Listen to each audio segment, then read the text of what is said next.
Chapitre 1. La décision. Je m'appelle Lina. Je suis une jeune femme algérienne. Depuis mon enfance, j'entends le français partout autour de moi. À l'école, à la télévision, dans les documents officiels. Pourtant, je ne me suis jamais sentie vraiment à l'aise en français. Je comprenais beaucoup, mais quand je devais parler, je perdais confiance. Un soir, dans ma petite chambre, j'ai regardé mon reflet dans le miroir. Je me suis posé une question simple. Pourquoi est-ce que j'ai encore peur de parler français? Je connaissais déjà les bases. J'avais étudié la grammaire pendant des années. Mais je restais silencieuse dans les conversations. Ce soir-là, j'ai pris une décision claire. Je me suis donné 90 jours pour devenir fluente. Pas parfaite. Fluente. Je voulais parler sans hésiter. Je voulais exprimer mes idées librement. J'ai écrit 90 jours sur une feuille et je l'ai collé au mur. Je savais que ce serait difficile. J'avais peur d'échouer. Mais pour la première fois, je sentais une vraie détermination. Ces 90 jours allaient changer quelque chose en moi. Chapitre 2. Pourquoi le français est important? En Algérie, le français est partout. On le voit sur les panneaux, dans les universités, dans les entreprises. Beaucoup de personnes parlent français chaque jour, surtout dans le monde professionnel. Pourtant, pour moi, cette langue était toujours un peu distante. Je la comprenais, mais je ne me sentais pas libre quand je la parlais. Je savais que le français pouvait ouvrir des portes. Il donne accès à de meilleures études, à des emplois internationaux et à plus d'opportunités. Beaucoup de jeunes autour de moi parlaient avec confiance. Moi, je restais souvent silencieuse. Je cherchais mes mots. Je traduisais dans ma tête. Je doutais. Un jour, j'ai réalisé que ce n'était pas un problème de capacité. C'était un problème de pratique et de courage. J'avais passé des années à apprendre la grammaire, mais très peu de temps à parler vraiment. Je voulais changer cela. Avant de continuer mon histoire, j'aimerais vous poser une question. Dans quel pays regardez-vous cette vidéo ou lisez-vous cette histoire? Écrivez le nom de votre pays dans les commentaires. Je suis curieuse de savoir d'où vous venez. Pour moi, le français n'était plus seulement une matière scolaire. C'était une clé. Une clé pour plus de confiance, plus de liberté et plus d'opportunités. C'est pour cela que j'ai décidé de me donner 90 jours. Pas pour impressionner les autres, mais pour me prouver que je pouvais réussir. Chapitre 3, jour 1, la vérité. Le premier jour, j'ai décidé de tester mon vrai niveau. Je ne voulais plus vivre dans l'illusion. Je me suis assise sur mon lit avec mon téléphone et j'ai enregistré ma voix pendant 5 minutes. Le sujet était simple, parler de ma journée. Cela semblait facile. Mais quand j'ai commencé à parler, les mots ne venaient pas. Je faisais de longues pauses. Je répétais les mêmes expressions. Je cherchais des verbes très simples. Après 2 minutes, j'étais déjà fatiguée. Je comprenais beaucoup de choses quand j'écoutais les autres, mais parler était complètement différent. Quand j'ai écouté l'enregistrement, j'ai ressenti un mélange d'embarras et de motivation. Mon accent était fort. Mes phrases étaient courtes. Parfois, je mélangeais l'arabe et le français sans m'en rendre compte. C'était la vérité. Je n'étais pas fluente. Pendant quelques minutes, j'ai pensé changer mon objectif. Peut-être que 90 jours étaient trop ambitieux. Peut-être que je devais me donner 6 mois. Mais une autre voix dans ma tête disait que je devais accepter le défi. Si je réduisais l'objectif dès le premier jour, je ne changerais rien. Alors j'ai fait quelque chose d'important. J'ai écrit mes faiblesses sur une feuille. Manque de vocabulaire actif. Peur de faire des erreurs. Trop de traductions dans ma tête. Ensuite, j'ai écrit une phrase simple. Je peux progresser. Ce premier jour m'a montré une chose essentielle. Comprendre une langue n'est pas la même chose que la parler. Être exposé au français pendant des années ne signifiait pas être capable de communiquer librement. La différence entre comprendre et parler était plus grande que je ne le pensais. Mais au lieu de me décourager, cette vérité m'a donné de la clarté. Je savais exactement où je me trouvais. Et pour avancer, il faut d'abord accepter son point de départ. Ce jour-là, j'ai compris que ces 90 jours allaient demander du travail, du courage et de la patience. Mais j'étais prête à commencer. Chapitre 4. Construire un plan clair.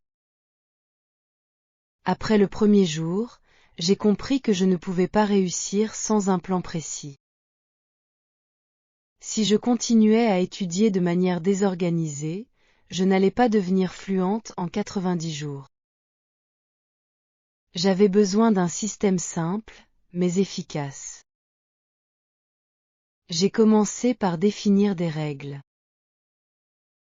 Première règle, pratiquer tous les jours, sans exception. Même si je n'avais que 30 minutes, je devais faire quelque chose en français. Deuxième règle, parler dès le début. Je ne voulais plus attendre d'être prête. Je devais accepter les erreurs comme une partie normale du processus. Troisième règle, me concentrer sur le vocabulaire le plus utile, celui que j'utilise dans la vie quotidienne.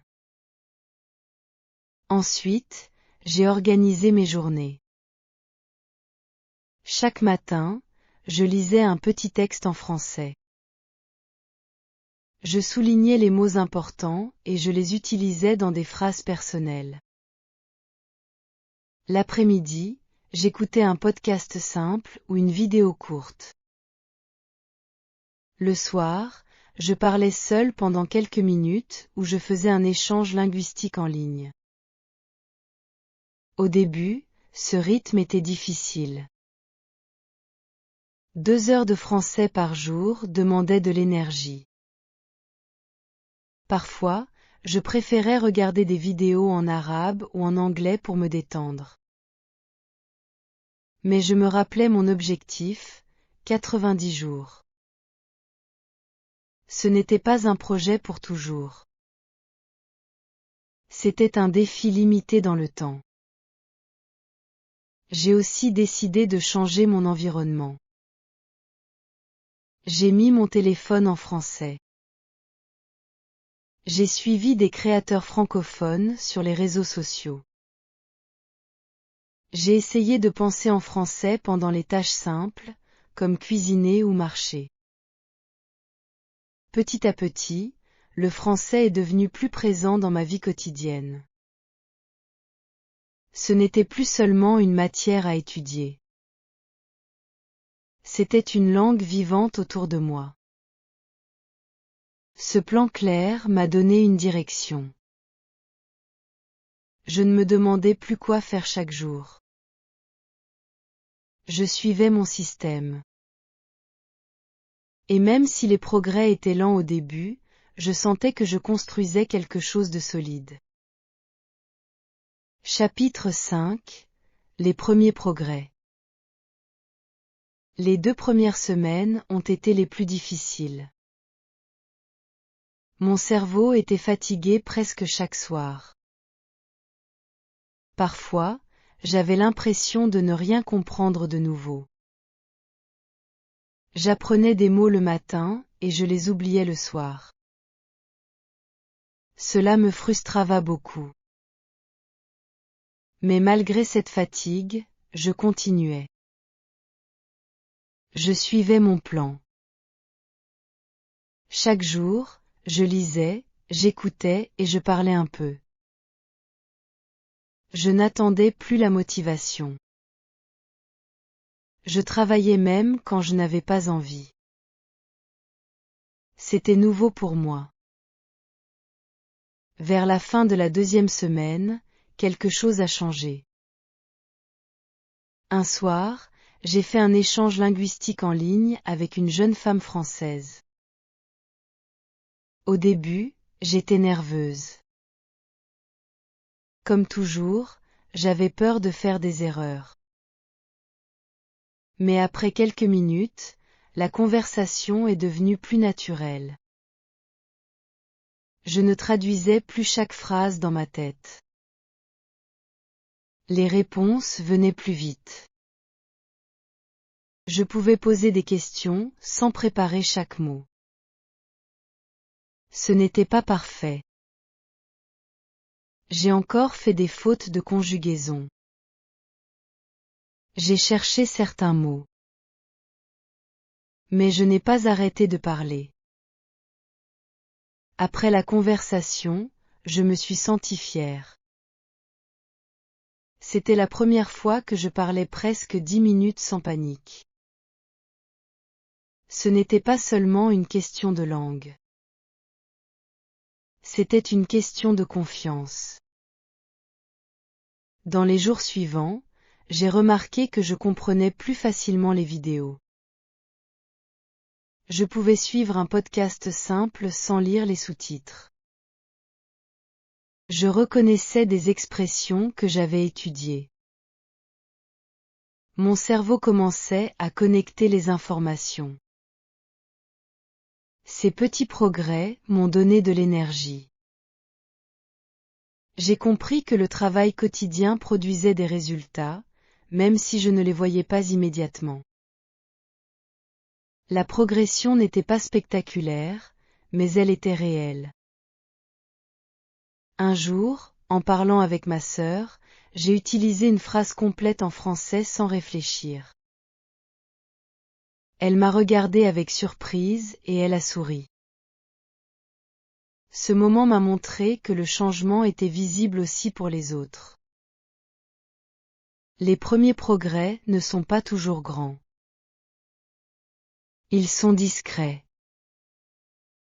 Mais ils sont très importants. Ils donnent la preuve que l'effort fonctionne. À la fin de la 2e semaine, je n'étais pas encore fluente. Mais je n'étais plus au même niveau que le premier jour. Je sentais que quelque chose bougeait. Et pour la première fois, je croyais vraiment que ces 90 jours pouvaient transformer mon français. Chapitre 6 – Le changement d'identité. Après 3 semaines, j'ai commencé à sentir un changement plus profond. Ce n'était pas seulement une amélioration de mon vocabulaire ou de ma prononciation. C'était un changement dans ma manière de me voir. Avant, quand quelqu'un me demandait si je parlais français, je répondais toujours avec hésitation. Je disais « un peu » ou « je comprends », mais je ne parle pas très bien. Je me protégeais avec ces phrases. J'avais peur d'être jugée. Mais un jour, j'ai décidé de changer ma façon de répondre. J'ai commencé à dire « oui, je parle français et je continue à m'améliorer ». Cette petite phrase a changé mon attitude. Je ne me présentais plus comme une personne faible en français, mais comme une personne en progrès. J'ai aussi remarqué que je pensais différemment. Quand je faisais une erreur, je ne me critiquais plus autant. Au lieu de dire « je suis nul », je disais « c'est normal, j'apprends ». Cette nouvelle manière de penser m'a donné plus de calme. Pour renforcer ce changement, j'ai modifié mon environnement. J'ai écrit des phrases positives en français sur mon mur. J'ai changé la langue de mes applications. J'ai commencé à écrire un petit journal en français chaque soir. Même si les phrases étaient simples, elles étaient personnelles. Petit à petit, le français est devenu une partie naturelle de ma vie quotidienne. Je pensais en français quand je faisais des choses simples, comme préparer le thé ou ranger ma chambre. Parfois, je me surprenais à parler toute seule en français. Ce changement d'identité était important. Je ne voyais plus le français comme un examen ou une obligation scolaire. Je le voyais comme une compétence que je construisais chaque jour. Il y avait encore des moments de doute. Certains jours, je me sentais bloquée. Mais la différence était que je ne laissais plus ces moments définir mon identité. Je savais que les difficultés font partie du chemin. Un soir, en regardant mon calendrier, j'ai réalisé que presque un mois était déjà passé.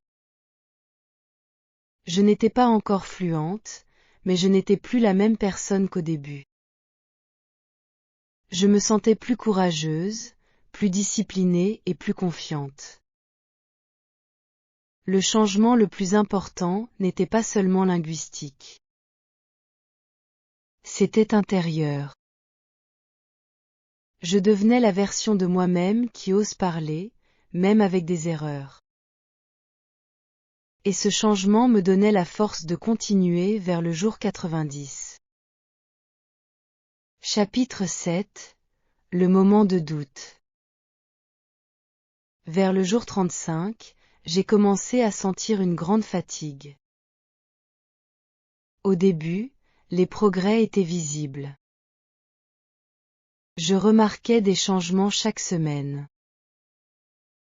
Mais soudain, j'ai eu l'impression de rester au même niveau. Je faisais encore des erreurs. Je cherchais encore des mots simples. Cette sensation était frustrante. Je comparais mon français à celui d'autres personnes sur Internet. Certaines semblaient parler parfaitement après quelques mois. Je me demandais si j'étais moins intelligente. Peut-être que je n'avais pas assez de talent. Ces pensées négatives revenaient souvent. Un soir, après un échange linguistique difficile, j'ai fermé mon ordinateur avec colère. J'avais oublié des mots importants. J'avais mal conjugué des verbes que je connaissais. Je me suis dit que 90 jours était peut-être un rêve trop grand. Mais au lieu d'abandonner, j'ai décidé de réfléchir calmement. J'ai relu mes notes du premier jour. J'ai écouté mon ancien enregistrement. La différence était claire. Même si je ne voyais pas de grands progrès maintenant, j'avais déjà avancé. J'ai compris que j'étais dans une période normale d'apprentissage. Après une progression rapide, il y a souvent un plateau. Le cerveau a besoin de temps pour organiser les nouvelles informations.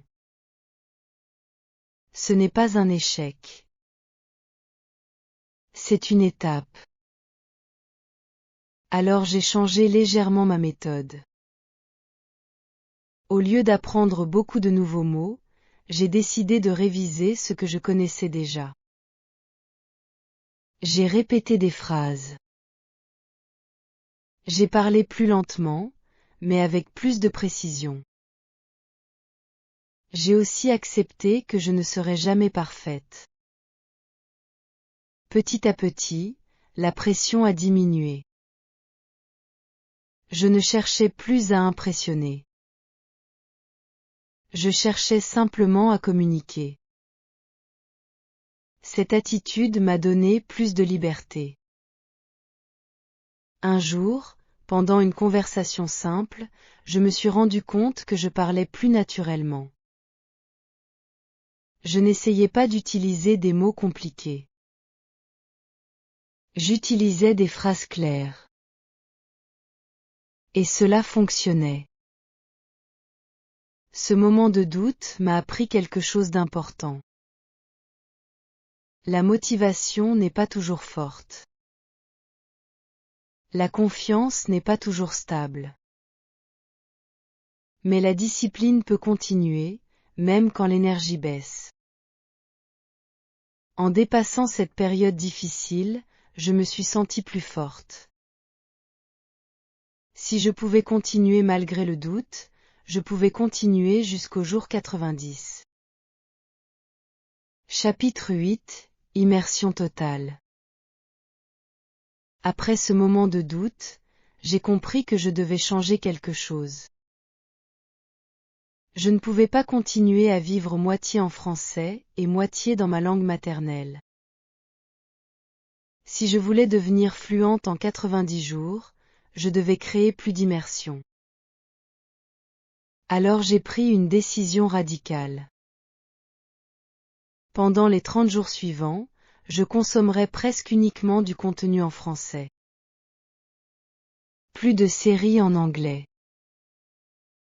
Plus de vidéos en arabe pour me détendre. Même si c'était difficile, je voulais forcer mon cerveau à s'adapter. Au début, c'était fatigant.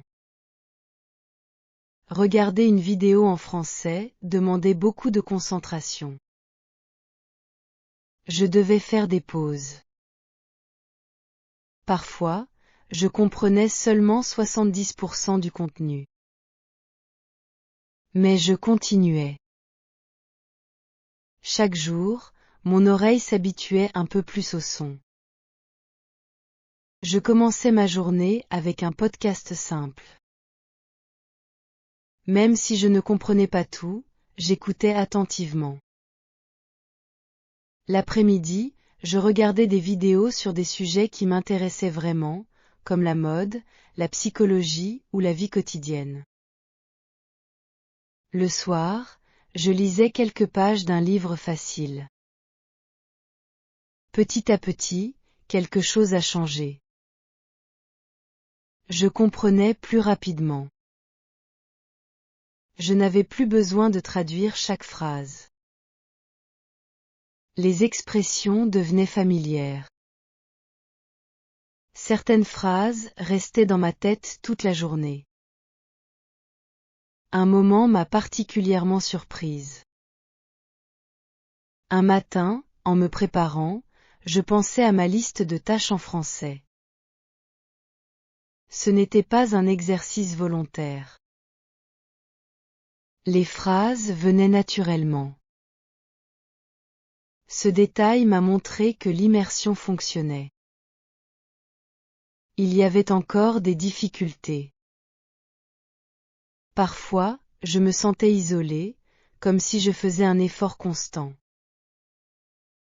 Mais je me rappelais que cette période était temporaire. C'était un investissement intense pour un résultat durable. Grâce à cette immersion totale, mon cerveau a commencé à réagir différemment. Les mots apparaissaient plus vite. Les structures grammaticales devenaient plus naturelles. Je sentais que la langue entrait plus profondément en moi. À la fin de cette période, je n'étais pas encore parfaite. Mais je me sentais plus à l'aise. Le français n'était plus une langue étrangère distante. Il était devenu un environnement dans lequel je pouvais vivre. L'immersion m'a appris que l'exposition constante est essentielle. On ne devient pas fluente seulement en étudiant. On devient fluente en vivant dans la langue, même si ce n'est que virtuellement. Chapitre 9. Parler sans peur. Après plusieurs semaines d'immersion, j'ai compris que le plus grand obstacle n'était plus le vocabulaire. C'était la peur. La peur de faire des erreurs. La peur d'être jugée. La peur de paraître moins intelligente. Alors j'ai décidé de changer ma priorité. Mon objectif n'était plus de parler parfaitement. Mon objectif était de communiquer clairement. Même avec des fautes, même avec un accent, je voulais continuer à parler. J'ai commencé à chercher plus de conversations réelles. J'ai participé à des échanges linguistiques en ligne, presque tous les jours. Parfois, je parlais avec des étudiants. Parfois, avec des professionnels. Chaque conversation était différente, et chaque conversation me faisait progresser. Au début, mon cœur battait vite avant chaque appel. Je préparais des phrases à l'avance. Mais j'ai vite compris que la préparation excessive me bloquait. Alors j'ai appris à improviser. Si je ne connaissais pas un mot, je l'expliquais autrement. Si je faisais une erreur, je corrigeais et je continuais. Un jour, pendant une discussion, j'ai ri de mes propres fautes. L'autre personne a ri aussi, gentiment. Ce moment a changé quelque chose en moi. J'ai réalisé que les erreurs ne sont pas une catastrophe. Elles font partie de la communication. Plus je parlais, plus la peur diminuait. Je ne réfléchissais plus autant à la grammaire. Je me concentrais sur le message. Je voulais comprendre et être comprise. Cette attitude rendait la conversation plus naturelle. Un soir, j'ai parlé pendant 20 minutes sans m'arrêter. Ce n'était pas parfait, mais c'était fluide. Après l'appel, je suis restée silencieuse quelques secondes. Je venais de faire quelque chose qui me semblait impossible 3 mois plus tôt. Parler sans peur m'a donné une nouvelle liberté. Je ne cherchais plus l'approbation. Je cherchais l'échange. Je ne voulais plus paraître parfaite. Je voulais être authentique. Cette étape a été décisive dans mon parcours. Le français n'était plus une matière scolaire. C'était un outil vivant. Un outil pour créer des liens, partager des idées et exprimer ma personnalité. En osant parler sans peur, j'ai franchi une barrière invisible. Et je savais que je me rapprochais chaque jour un peu plus de mon objectif des 90 jours. Chapitre 10. Les autres commencent à remarquer. Vers le jour 60, quelque chose de nouveau est arrivé. Ce n'était pas seulement moi qui voyais les progrès. Les autres ont commencé à les remarquer aussi. Et cela m'a donné une motivation différente. Un matin, je suis allé dans une librairie où l'on parle souvent français. D'habitude, quand j'essayais de parler, les vendeurs répondaient rapidement en arabe, comme s'ils voulaient m'aider. Cette fois, j'ai posé ma question en français, calmement. La vendeuse m'a répondu en français, sans hésiter. Elle n'a pas changé de langue. Nous avons continué la conversation naturellement. Ce moment était simple, mais important. Cela signifiait que mon français semblait suffisamment clair pour être compris sans effort. Je ne me sentais plus comme une étudiante qui pratique. Je me sentais comme une personne capable de communiquer. Quelques jours plus tard, pendant un échange linguistique, mon partenaire m'a dit « Ton français s'est beaucoup amélioré ». Cette phrase m'a touchée. Il ne s'agissait pas seulement de politesse. Il avait entendu ma progression au fil des semaines. Même ma famille a commencé à remarquer le changement. Parfois, je répondais en français sans réfléchir. Ma sœur me regardait avec surprise. Elle me disait que je parlais plus vite et avec plus d'assurance. Ces réactions extérieures ont renforcé ma confiance. Elles confirmaient que mes efforts quotidiens produisaient des résultats visibles. Mais en même temps, je devais rester concentré. Il restait encore 30 jours. Je sentais aussi une différence intérieure. Quand je devais passer un appel en français, je n'avais plus la même peur. Je préparais moins. Je faisais confiance à mes capacités. Même si je faisais des erreurs, je savais que je pouvais continuer la conversation. Un soir, j'ai réécouté mon enregistrement du premier jour. La différence était frappante. Ma voix était plus stable maintenant. Mes phrases étaient plus longues. Mon rythme était plus naturel. Ce moment m'a montré que la fluence n'arrive pas soudainement. Elle se construit progressivement. Et parfois, ce sont les autres qui remarquent le changement avant nous. À ce stade, je ne me demandais plus si je pouvais réussir. Je savais que j'étais capable d'atteindre mon objectif. Les 90 jours n'étaient plus un rêve lointain. Ils devenaient une réalité concrète. Chapitre 11. Une nouvelle confiance. Après le jour 60, je me suis rendu compte que le français changeait plus que ma manière de parler. Il changeait ma posture, mon énergie et ma confiance. Quand je participais à une discussion en français, je ne me cachais plus. Je regardais les gens dans les yeux. Je prenais le temps d'expliquer mes idées.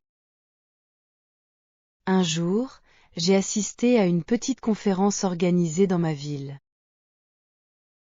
L'intervenant parlait en français. Avant, j'aurais écouté en silence, sans poser de questions. Cette fois, à la fin, J'ai levé la main. Mon cœur battait fort, mais j'ai posé ma question clairement. L'intervenant m'a répondu avec sérieux. Il n'a pas simplifié son langage. Il m'a parlé comme à une participante normale. Ce moment m'a donné une immense satisfaction. Je commençais aussi à voir les avantages pratiques. Certaines offres d'emploi demandaient un bon niveau de français. Avant, je passais ces annonces sans réfléchir. Maintenant, je me sentais capable de postuler. Cette simple possibilité élargissait mes choix. Dans les conversations quotidiennes, je remarquais que je réfléchissais plus vite. Je n'avais plus besoin de chercher chaque mot. Les phrases venaient plus naturellement. Même si je faisais encore des fautes, je ne laissais plus ces erreurs me bloquer. Ce changement de confiance ne venait pas seulement du français. Il venait du fait que j'avais respecté mon engagement. J'avais travaillé chaque jour pendant 2 mois. Je m'étais prouvé que je pouvais tenir un objectif difficile. Un soir, en marchant seule, j'ai pensé à la jeune femme que j'étais au début. Elle doutait. Elle hésitait. Elle avait peur de parler. Maintenant, je me sentais plus courageuse. Le français était devenu une preuve de ma discipline. Je savais que la route n'était pas terminée. Il restait encore des jours avant d'atteindre 90. Mais je ne voyais plus l'objectif comme une montagne impossible. Je le voyais comme une étape finale. Cette nouvelle confiance dépassait la langue. Elle touchait ma personnalité. Je n'étais plus seulement Lina qui apprend le français. J'étais Lina qui relève un défi et qui progresse. Et cette différence était déjà une grande victoire. Chapitre 12. Penser et ressentir en français. Vers le jour 75, j'ai commencé à remarquer un changement encore plus profond. Le français n'était plus seulement une langue que je parlais avec effort. Il devenait une langue dans laquelle je pouvais penser et ressentir. Un matin, en me préparant pour sortir, je réfléchissais à ma journée en français. Je ne le faisais pas volontairement. Les phrases venaient naturellement. Je me disais ce que je devais faire, ce que je devais acheter, comment organiser mon temps. Ce moment m'a surprise. Je me suis aussi rendu compte que je pouvais exprimer mes émotions plus facilement. Avant, quand je parlais français, je restais simple et limité. Maintenant, je pouvais expliquer pourquoi j'étais stressée, heureuse ou fatiguée. Je pouvais raconter une histoire personnelle avec plus de détails. Un jour, pendant une conversation, j'ai fait une blague en français. Les autres ont ri. Ce détail était important pour moi. L'humour est difficile dans une langue étrangère. Comprendre et créer une blague signifie que l'on commence à penser comme un locuteur naturel. Je pouvais aussi comprendre des expressions culturelles plus subtiles. Dans les films ou les vidéos, je reconnaissais des références sans chercher leur signification. Je sentais que je comprenais non seulement la langue, mais aussi une partie de la culture. Il y avait encore des moments où je manquais de vocabulaire. Parfois, je devais expliquer une idée d'une manière plus simple. Mais cela ne me dérangeait plus. Je savais que la fluidité ne signifie pas connaître tous les mots. Elle signifie pouvoir communiquer avec confiance. Un soir, j'ai enregistré ma voix encore une fois, comme au premier jour. J'ai parlé librement, pendant plusieurs minutes. En écoutant l'enregistrement, j'ai senti une grande différence. Ma voix était plus stable. Mon rythme était plus naturel. Je n'avais plus ces longues pauses. À ce moment-là, j'ai compris que le français faisait partie de moi. Il n'était plus un défi extérieur. Il était intégré dans ma manière de penser. Ce sentiment était très fort. Je ne voyais plus la langue comme un obstacle. Je la voyais comme un outil puissant. Et je savais que le jour 90 approchait rapidement. Chapitre 13. Le test final. Quand le jour 85 est arrivé, j'ai décidé de me lancer un défi important. Je voulais tester mon niveau dans une situation réelle, sans préparation spéciale et sans aide. Je ne voulais plus seulement parler en ligne ou avec des personnes patientes. Je voulais voir si je pouvais fonctionner naturellement en français. J'ai choisi de participer à un atelier organisé en français dans ma ville. Tous les participants parlaient uniquement cette langue. Il n'y avait pas de traduction. Avant d'entrer dans la salle, j'ai senti mon cœur battre plus vite. Une petite voix dans ma tête me disait que je pouvais encore échouer. Mais je me suis rappelé les 85 jours de travail. Chaque matin d'études. Chaque conversation difficile. Chaque moment de doute dépassé. Je n'étais plus au jour 1. Pendant l'atelier, j'ai écouté attentivement. Je comprenais presque tout. Quand quelqu'un me posait une question, je répondais calmement. Parfois, je cherchais un mot, mais je continuais. Je n'ai pas changé de langue. Je n'ai pas abandonné une seule fois. À un moment, j'ai partagé mon opinion devant tout le groupe. Ma voix était stable. Les autres ont réagi normalement, comme si j'étais simplement une participante parmi les autres. Ce détail était très important. Je ne me sentais plus différente ou inférieure. À la fin de la séance, je suis sortie avec un grand sourire. Ce n'était pas parfait. J'avais fait quelques erreurs.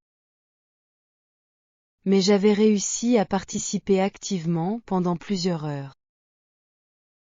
Ce test final m'a montré que la fluence n'est pas l'absence d'erreur. C'est la capacité de continuer malgré elle. C'est la confiance de parler, même quand tout n'est pas exact.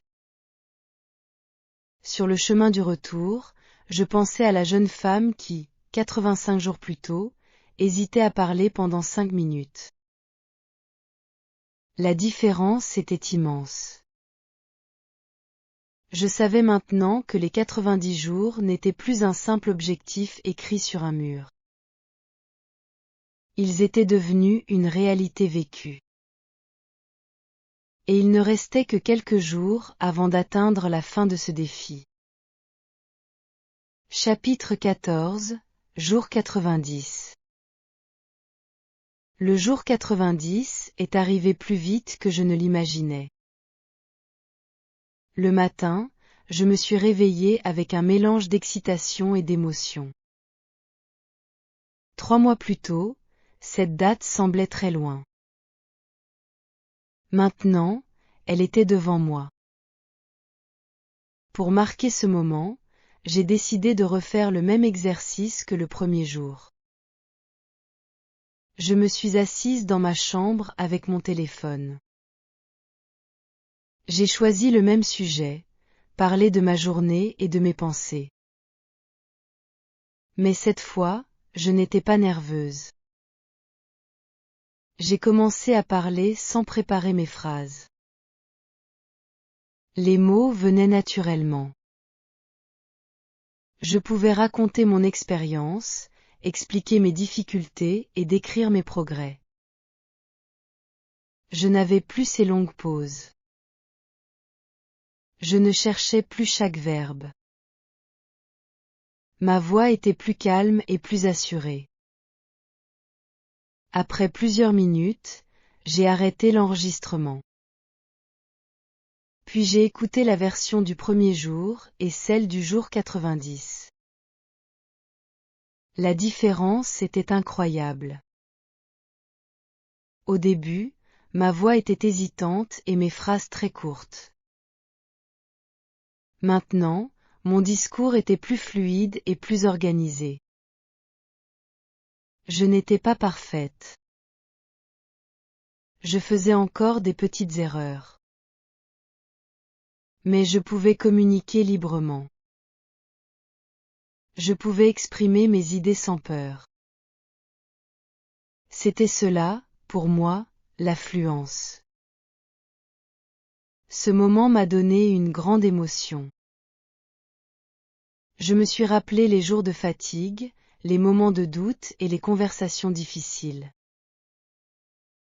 Chaque effort avait contribué à ce résultat. Mais le plus important n'était pas seulement mon niveau de français. C'était la transformation intérieure. J'avais appris à rester disciplinée. J'avais appris à dépasser la peur. J'avais prouvé que je pouvais changer en 90 jours si je restais constante. En regardant la feuille 90 jours sur mon mur, j'ai souri. Ce défi n'était plus une promesse. C'était une réussite. Je savais que l'apprentissage ne s'arrêtait pas ici.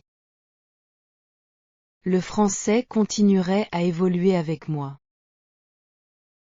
Mais ce jour 90 restera toujours spécial. Il représente le moment où j'ai compris que je suis capable de réaliser un objectif ambitieux. Et cette confiance restera avec moi, bien au-delà de la langue. Chapitre 15. Ce que ces 90 jours m'ont appris.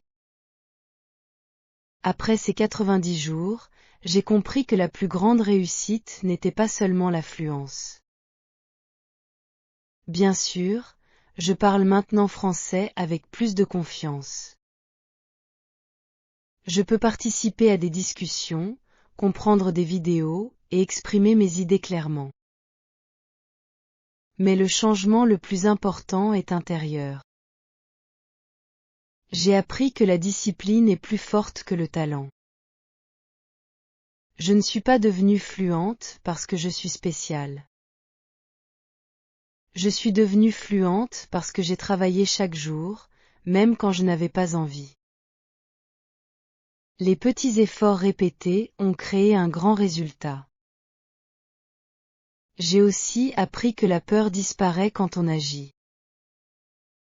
Au début, j'avais peur de parler. J'avais peur des erreurs.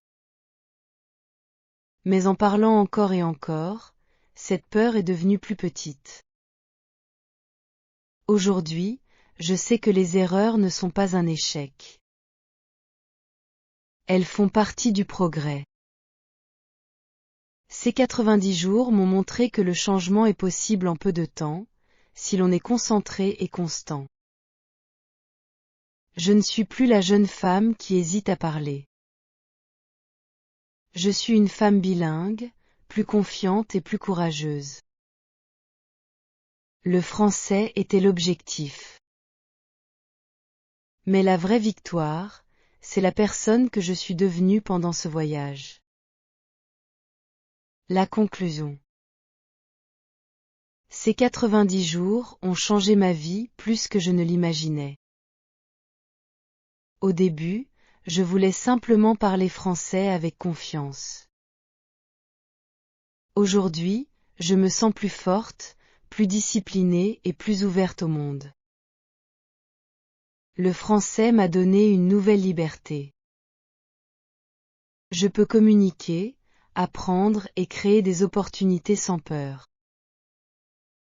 Mais surtout, j'ai compris que le progrès est possible quand on décide d'agir chaque jour. Si j'ai pu transformer mon niveau en 90 jours, alors vous pouvez commencer aujourd'hui. Tout commence par une décision claire et le courage de continuer.